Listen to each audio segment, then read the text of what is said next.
of what your students experienced this week in the personalized learning system. This week we focused on goal setting and focus areas. First, we introduced students to the idea of setting goals each day for their work, and we want to connect those to their longer-term goals. So we started by thinking about their academic goals for the year, and we asked the students to come up with one main goal for the year that was relevant to them. Next, we asked them to modify that goal to make it more specific, measurable, attainable, relevant, and time-based. Your student should be able to show you that goal written on paper. So that you're aware of where the goal-setting process is going with the kids. Eventually, all the students on the team will be setting their own long-term goals, including what level of college selectivity they're aiming towards, what kind of grades they might want, and what kind of habits of success they're aiming to have. Then those goals will translate into goals for this particular school year, so a closer term goal. This is one that the students drafted today. And finally, the students will work to create action items that tell them on a day-to-day basis what they should be doing in order to reach their longer-term goals. Within the personalized learning plan system, it'll show them their progress towards their goals of grades in particular classes. Then we introduce the concept of personalized learning time. This is the portion of a class where students work independently to learn content at their own pace using the resources that work best for them. This is also the part where they're learning and practicing the skills and habits that help them become strong self-directed learners. Then, students who had permission slips on file were able to go into the personalized learning system itself. The first thing that we looked at, and the only area within the PLP that we looked at today, was the focus areas. So from some vocabulary, a focus area is simply a topic that we're learning about. In our science class, our first focus area is the history of planet Earth 1. That 1 at the end indicates that later on in their learning, there'll be a second focus area, history of planet Earth 2, that picks up where this one left off. There are different types of focus areas. The power focus areas that they're currently working on are part of a sequence that is crucial content, and students must master these focus areas in order to pass the course. The additional focus areas include extension content that helps the students improve their grade. If a student masters all of the power focus areas but none of the additional, the very best grade that they could get in the course overall is a 91. If they want to get higher than that, they must complete some of the additional focus areas. Some courses also have challenge focus areas available to students.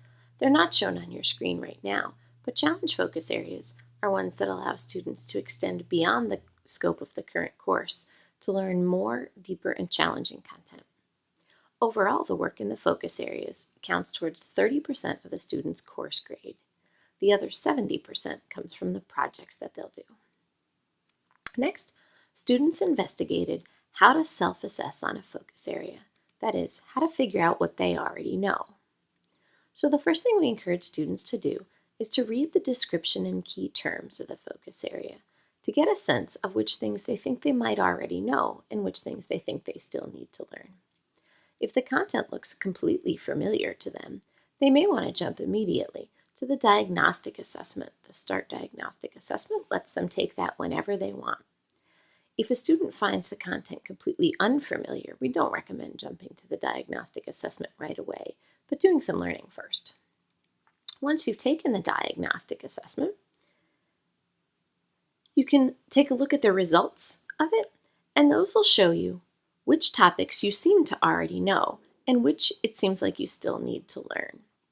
You can see that the diagnostic assessment is broken into the same 3 key objectives that are listed under the description of the course, and the students see their score in each of those areas. Once they've identified which of the areas they still need to work on, they can go down into a playlist. A playlist is a list of resources that are used to help the student learn course content. You can think of it like the Google results when you search for a particular question. When you do a Google search, you don't simply stop at the very first link that shows up and work your way down one through the next. The first thing you do is you scan through the links and see which one relates to what it is that you are actually trying to learn. The second thing you do is you look for a link that gives you information in the way you prefer to receive it. Some of us might prefer videos, others of us might prefer to read text, some of us might prefer an interactive website or a diagram, and the playlists are organized accordingly. They are curated, so it's not like Google results where many of the things that are in there are not related to the question at hand, but the students have the ability to choose the resources that match what they need to learn and how they prefer to learn. Students use their habits of success and learning skills to read through those playlists or watch those videos and take notes or interact with those websites and learn the content that they need. When a student thinks they've mastered a focus area, they can request to take a content assessment. This is a 10-question test that assesses mastery of that particular focus area. Students can only take these in class under the supervision of a teacher. Once they successfully pass it, they get credit for having mastered that focus area. We did look at what kids will see in the PLP. So in this view, the green topics show focus areas that students have already mastered by taking that 10-question content assessment. The white ones out to the right are the remaining content that's there for the course of the year. So you can see students are able to work ahead and get through content faster when that works right for them. Once we start getting into projects, they will also see the due dates and spans of the projects, and those will be changing colors to indicate their status as well. There's also a line that shows where the students should be. That line moves a little bit to the right every day of the school year.